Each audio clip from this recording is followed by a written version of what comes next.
Don't move or come to Puerto Rico if you can't deal with these 10 things. Welcome back everyone, my name is Mariah and today I'm gonna be responding to this video that Anna made about reasons to not come to Puerto Rico or move to Puerto Rico if you can't deal with these specific things. So I moved to Puerto Rico 5 years ago and I'm just gonna be giving you my experience. I'm not from Puerto Rico originally, I moved from California. I moved from a very small town in the Central Valley of California. So Puerto Rico was very different. In California, I was 2 hours from the beach. The weather was definitely not as amazing as it is here. And so just gonna be giving you my opinion on someone that's been here for 5 years. I must give you a disclaimer that I feel like out of all the people I know that have moved to Puerto Rico from the States, I'm like in the top 10% of people that are like obsessed with Puerto Rico. A lot of people that move here, they end up moving back to the States. They really just can't handle the trade-offs that come with what Puerto Rico has to offer. I love this place. I prefer to spend my time here than anywhere else. And what's so crazy about Puerto Rico actually is that I realized something recently. I don't have the desire to travel like I used to, and that's because this place feels like vacation every single day. After 5 years, I still have so much to explore. When it comes to the other half of the island, the West Coast, I haven't even gotten the chance to discover any of that, and I'm someone that is out and about discovering the island constantly. But this place is so jam-packed, and there is so much to see and so much to do that I feel like I'm on vacation every single day. So gonna be listening to Anna here, what her opinions are on the island, why you shouldn't come, and I am going to be giving you my perspective to see if I agree or disagree with everything that she mentions. Do not come to Puerto Rico or move here unless you can deal with the lifestyle here. Hey, welcome to my canal. My name is Anna, and in today's video, I'm gonna be telling you 10 things that might bother you, annoy you, or just might be a deal breaker for you when you come to Puerto Rico. I was thinking about things that you might not like while you're here in Puerto Rico, so I thought of these things, wrote them down, and here I am sharing it with you. Now, you know that Puerto Rico is very different from every territory or every country. We have our own lifestyle here, our own culture. So every place that you visit obviously is different. Even though it's part of the US, it is very different. So I figured I'd share it with you so you can be ready to deal with the lifestyle here. Let's jump right into it. The first thing you have to deal with while in Puerto Rico, I put these two together, which are lizards and mosquitoes. Let's talk about lizards first. So lizards. Let's talk about lizards. Yes, I've had so many lizards in my house. I've had small ones, I've had mid-sized ones, and I don't know what it is. I am so terrified of lizards. I can actually handle the cockroaches. I've overcome my fear of cockroaches. I will step on a cockroach, I will hunt a cockroach down, but when it comes to lizards, it's a no for me. I actually had a lizard that I had to call my friends to come get it out of my house because I could not handle it. They removed it from my house and I swear the next day it was back and in the same exact spot. The other day there was a lizard in my roommate's room and thank God, like she handles the lizards and I handle the cockroaches. Thank God the cockroaches have not been bad, but the lizards are a thing and they will come inside the house.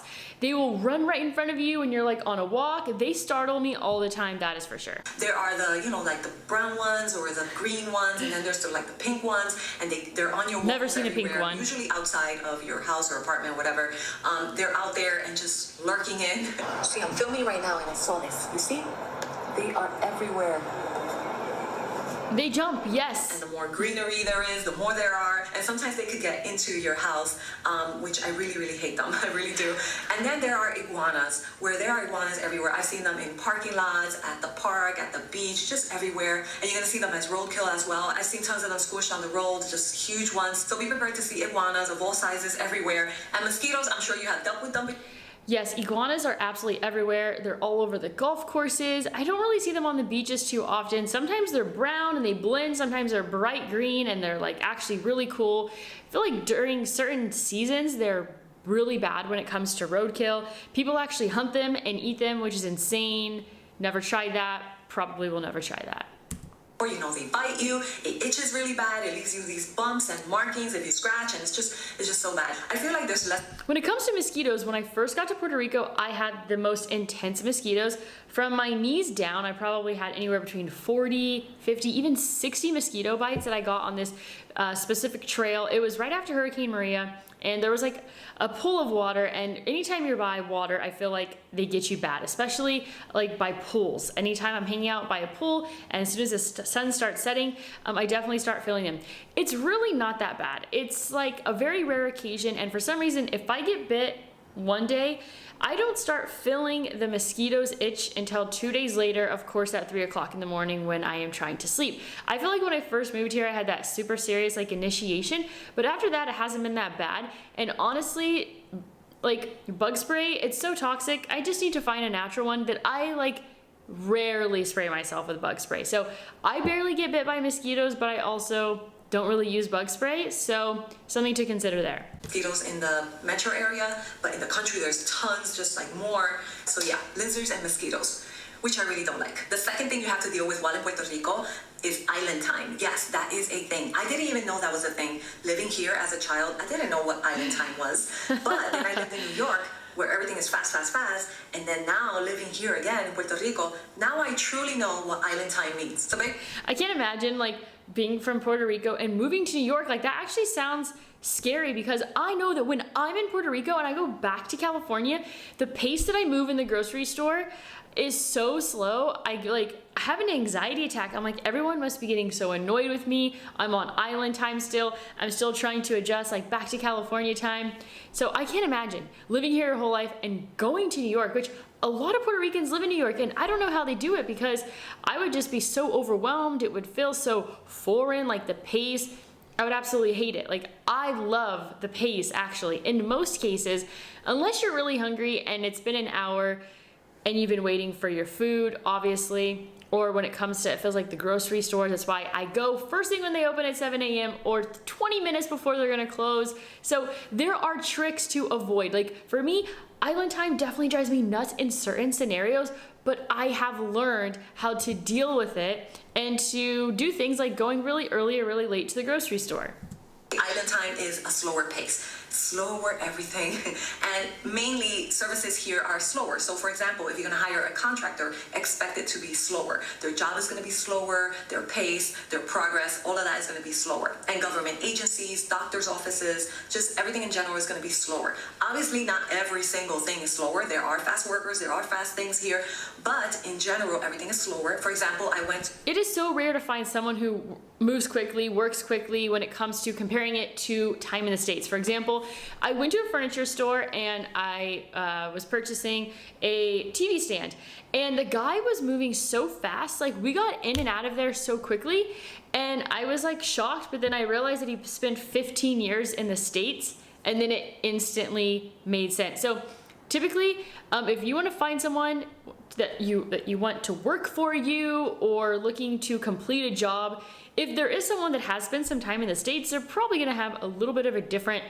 like pace, but you just have to anticipate when someone's like, it's gonna be a week to get this project done. It could be 2, 3, 4 weeks. For example, there are solar panels being put on my house, and the guy was like, oh, we're gonna be here for a week. And I just laughed to my roommate. I was like, yeah, maybe like a month they'll be here.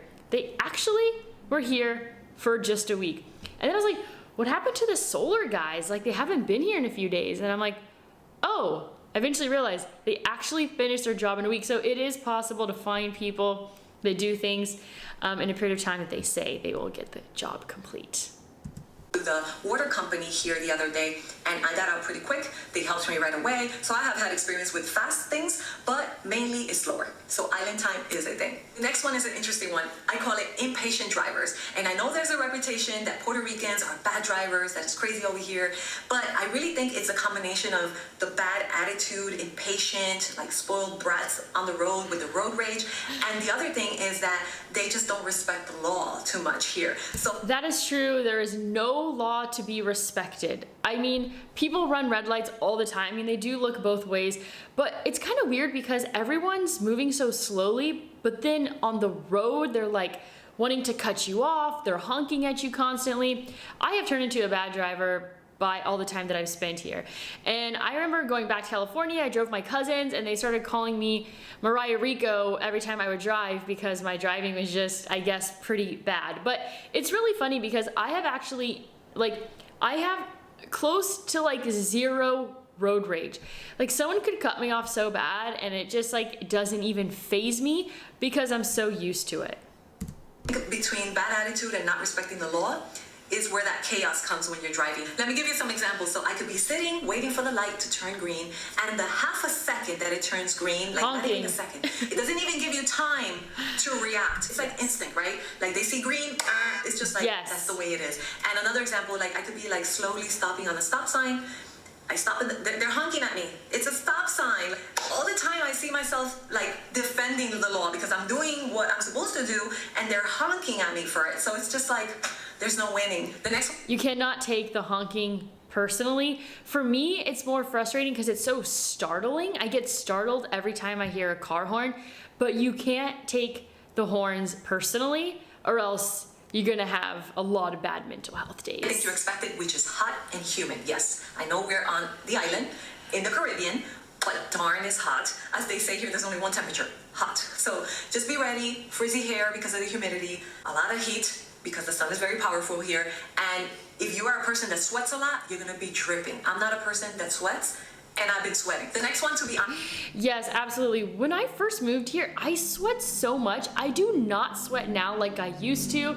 I also probably weigh like 35 less pounds, so maybe that has something to do with it. I actually like breaking a sweat. I think it's a really great way for our body to release toxins. I'm actually sad that I don't sweat as much as I used to.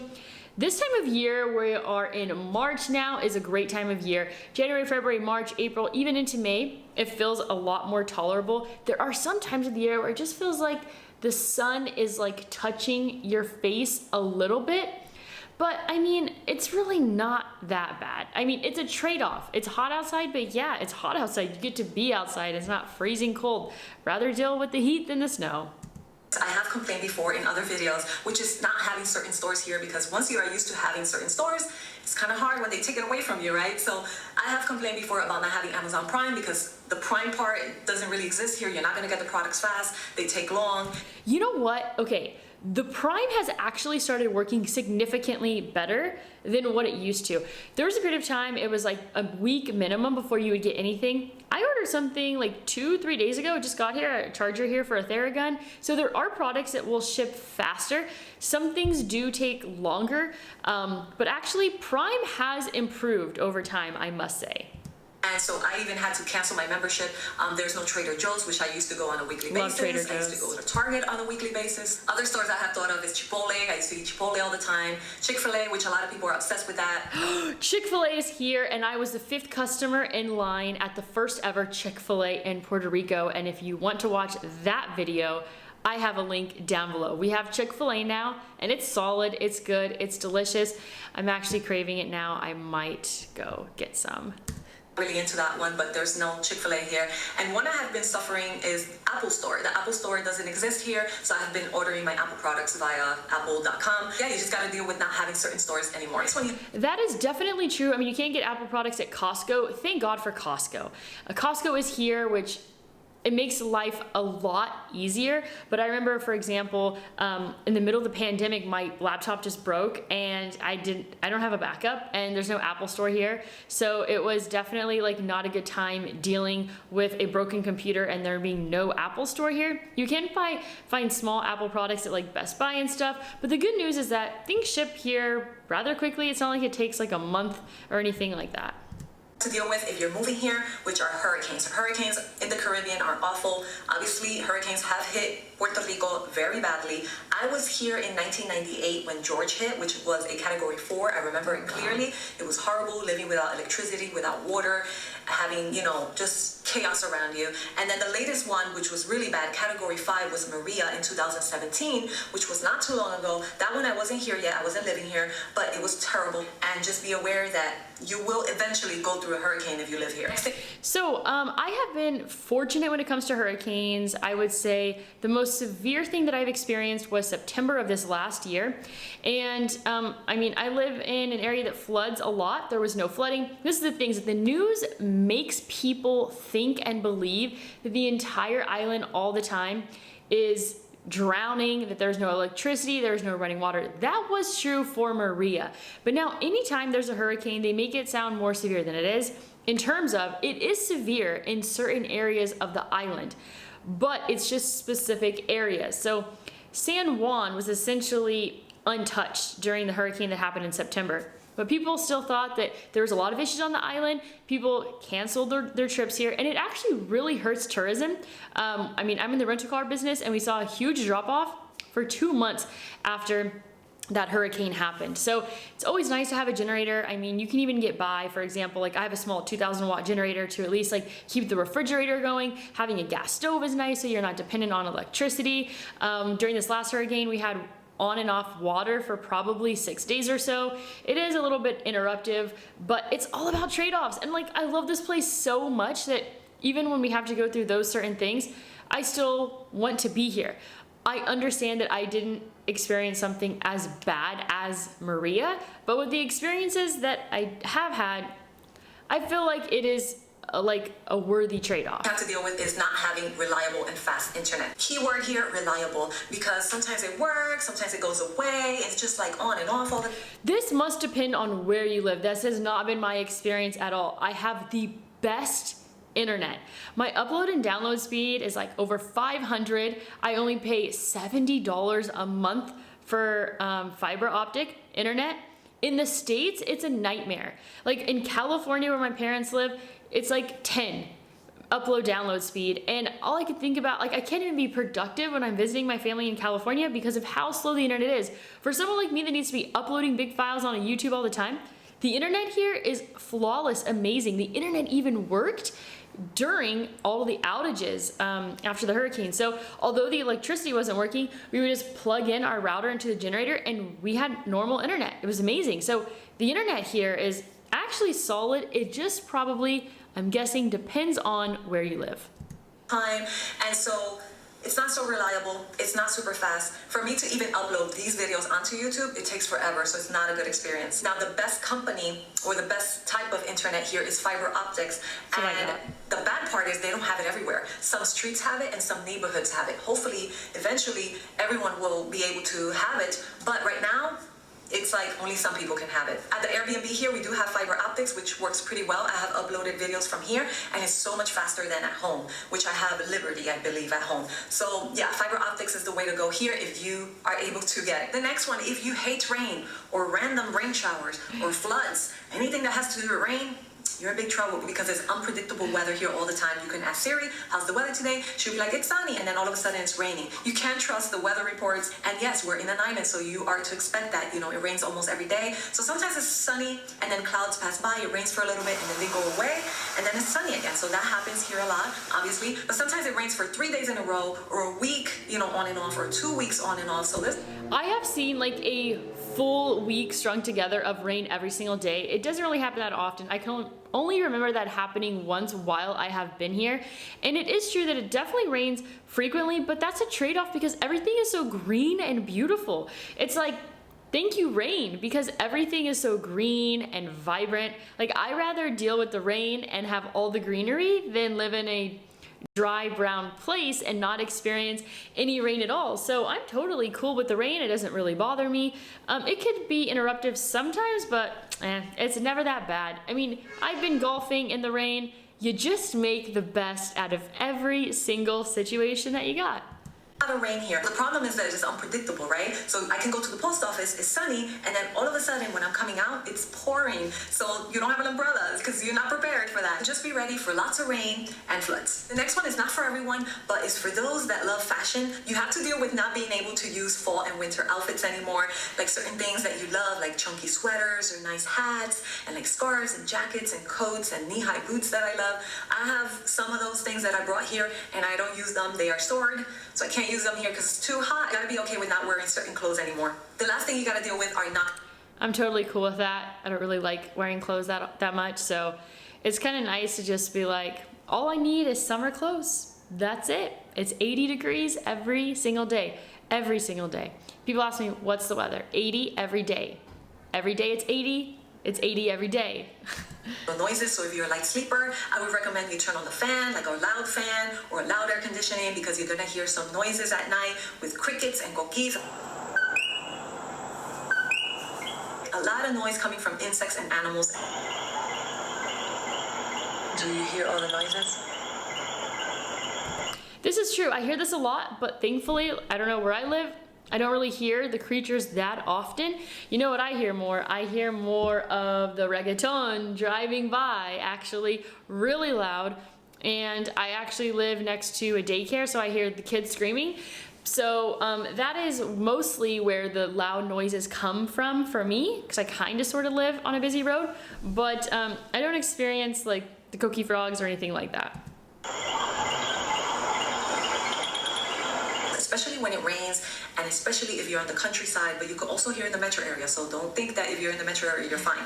But it's not every day. Obviously it depends where you live, but it's not every day that you're gonna hear all these sounds. But at night, be ready for all these nocturnal creatures. We have concluded this video. I hope you enjoyed it. I love this video. I thought it was great. It was like such a lighthearted video. I kind of always anticipate these videos to be like really negative, but this is the thing, is that Puerto Rico is all about trade-offs. And if you come into this place with a good attitude, you're gonna love it. You're going to enjoy it. It really does come down to expectations and attitude, and like, are you able to handle the trade-offs? That's such a huge component of life in Puerto Rico. But I love my life in Puerto Rico, and I recommend people living here. Like, it has just added so much value to my life. I can't imagine living anywhere else. How long will I live here? I always say until it's not fun anymore, but as of now, this place is an adult's playground, and I'm absolutely having the time of my life. So I hope you enjoyed this video. Thanks, Anna, for sharing your perspective on Puerto Rico. That's all that I have for you today. As always, go out there and create a portfolio that you love.